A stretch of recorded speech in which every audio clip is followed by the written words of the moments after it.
Halo, perkenalkan kami dari kelompok Chat Kuadrat. Di sini kami akan menjelaskan tentang program yang telah kami buat untuk penerapan string matching dan regular expression dalam pembuatan ChatGPT sederhana. Jadi pada tugas tugas besar 3 strategi algoritma kali ini, kami ditugaskan untuk membuat ChatGPT sederhana yang menjelaskan seperti interaksi antara pengguna dengan sistem dengan konteks pertanyaan dan jawaban.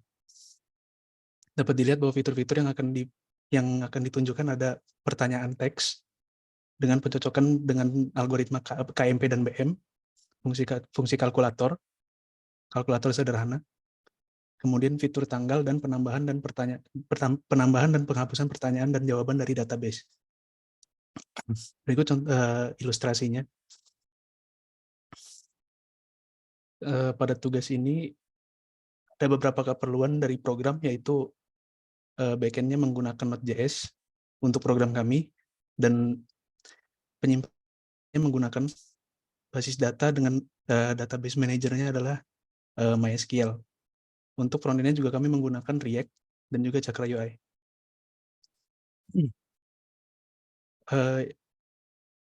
Algoritma pencocokan string dari input pengguna yang di-input menggunakan KMP dan Boyer-Moore, dan juga regex untuk mengimplementasikan bahwa proses string matching itu tidak case sensitive. Mungkin akan dilanjutkan untuk bagian dari backend-nya.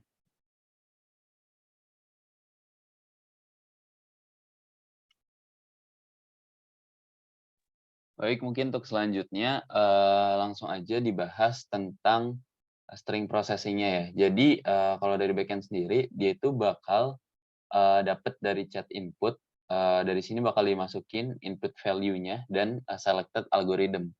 Jadi nanti di UI yang telah kami buat, user itu bisa memilih mau algoritma KMP atau Bayer-Moore yang akan dipakai. Oke, dari main question handler ini bakal masing-masing dites dengan regex bahwa apakah pertanyaan yang diajukan oleh user itu merupakan pertanyaan tentang tanggal, apakah pertanyaan tentang matematika, apakah tentang ingin menghapus pertanyaan, atau apakah tentang ingin menambah pertanyaan. Jadi untuk mengidentifikasi apakah dia merupakan pertanyaan tanggal atau bukan, dipakai regex sedemikian rupa. Jadi pada awalannya kita bisa dengan kalimat kapan atau dengan kalimat hari apa. Dari situ bakal dicocokkan nih, kita cari angka-angka yang cocok sebagai format tanggal. Nah, dari jika sudah cocok, maka bakal kita parse, kita ambil capturing group dari capturing group 3, 4, 5 yang berkorespondensi, yaitu ini. Semisal kalau ada tanggal 31 Januari 2010. Nah, maka yang akan ditangkap oleh capturing group adalah 31, 1, dan 2010. Dari situ dia bakal divalidasi. Date parse ini bakal divalidasi. Nah, validasinya itu dengan beberapa cara. Yang pertama, kita cek apakah year-nya di atas segini. Kita hanya mengambil year yang hanya sampai 5 digit. Jadi kalau digit udah 5 ke atas ataupun date-nya itu merupakan bilangan negatif, maka bakal ditolak. Lalu bakal ngecek month setelah itu bakal ngecek day-nya. Dan yang terakhir kita ngecek apakah dia itu di atas 15 Oktober 1582, karena kita memakai kalender Gregorian yang baru ada pada tanggal tersebut. Setelah divalidasi date yang telah diparse-nya, maka akan menggunakan Gauss algorithm yang akan mengetahui atau mengidentifikasi hari pada tanggal tersebut. Dengan algoritma ini, maka hasil akhirnya bakal di-output ke user. Jika dia merupakan memang pertanyaan, sebuah pertanyaan tanggal. Selanjutnya, di main handler kita kembali lagi, kita lihat ada made question handler. Dari made question handler, dia itu bakal dicek apakah merupakan suatu pertanyaan matematika, dan jika iya, bakal akan ditangkap di capturing group yang ketiga, apakah dia itu merupakan capturing group ketiga bakal ditangkap string dari ekspresi matematikanya. Setelah itu bakal dites bracket matcher. Bracket matcher itu bertugas untuk mencocok-cocokkan bracketnya. Jadi dia itu nggak ada kurung yang tidak memiliki pasangan. Jadi semuanya udah pas memiliki pasangan dan seterusnya. Lalu setelah itu kita bakal memproses infix-nya. Infix itu sebagai normalnya kita menerima ekspresi matematika dalam bentuk infix dan itu bakal diproses. Prosesnya lumayan banyak hal-hal yang diproses seperti apakah terdapat angka setelah kurung kurung tutup, apakah titik dotnya itu ada 2 atau lebih, apakah dan seterusnya, apakah jumlah operan dan operatornya itu valid dan seterusnya, itu bakal semua diproses di proses infix. Setelah diproses infix, hasilnya itu bakal ditangkap lagi oleh di sini fungsi yang mengubah dari infix ke dalam postfix. Setelah diubah dari infix ke postfix, baru hasil postfix-nya itu bakal dievaluate. Dan setelah dievaluate, bakal dikembalikan ke user. Jika kita menemui error di salah satu tahapan ini, maka bakal dilempar juga error-nya keluar. Di sini bakal return false dan message error. Itu untuk pertanyaan matematika. Lalu untuk selanjutnya akan diidentifikasi pula apakah jenis pertanyaannya itu merupakan pertanyaan yang mendelete Q&A atau mendelete pertanyaan di database ataupun menambah Q&A atau menambah pertanyaan dan jawaban yang ada di database. Pattern-nya lumayan mirip. Jadi setelah diidentifikasi dengan regex, bakal ditangkap di capturing group apa yang menjadi pertanyaan yang harus di-delete atau apa yang menjadi jawaban dan pertanyaan yang harus dimasukkan. Setelah itu kita lihat di sini kita mencari apakah kita memakai algoritma BM atau KMP. Dan setelahnya kita bakal ngeloop ya. Jadi sampai ketemu question yang harus di-delete ataupun kita ngecek apakah question yang baru itu udah ada di database.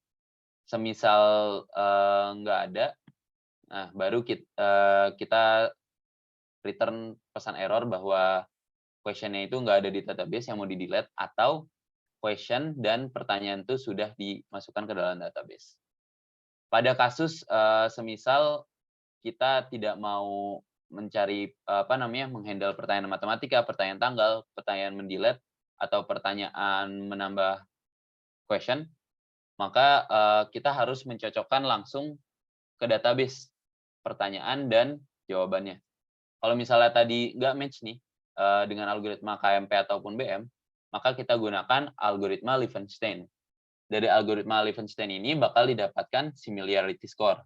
Nah, jika similarity score-nya itu lebih dari 90%, maka diasumsikan pertanyaan yang ditanya oleh user adalah pertanyaan tersebut yang similarity score lebih dari 90%. Tapi kalau similarity score-nya kurang dari 90%, maka akan di-list atau akan dikembalikan kepada user 3 pertanyaan teratas dengan similarity score yang paling banyak. Begitu kira-kira proses untuk di back end-nya. Selanjutnya boleh untuk penjelasan front end-nya.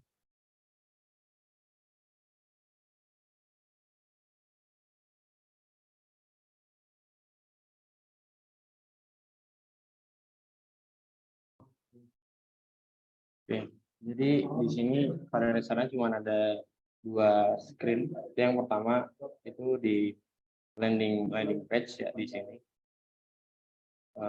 Di landing page ya dia bakalan tampilannya layarnya bakal seperti ini.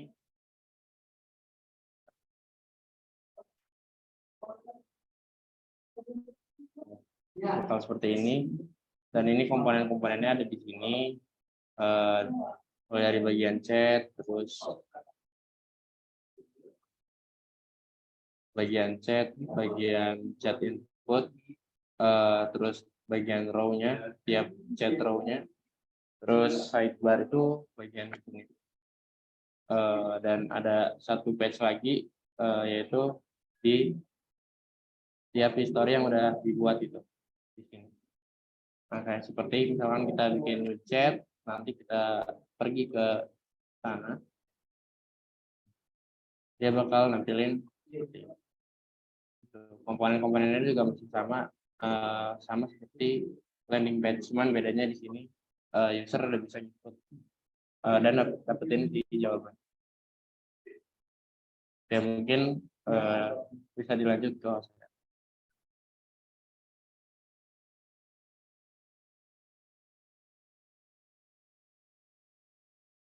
Oke. Selanjutnya akan dicoba query-query yang bisa dilakukan pada program ini. Misal kita akan bertanya sesuatu tanpa ada konteks yang kurang jelas atau similarities yang terlalu kecil.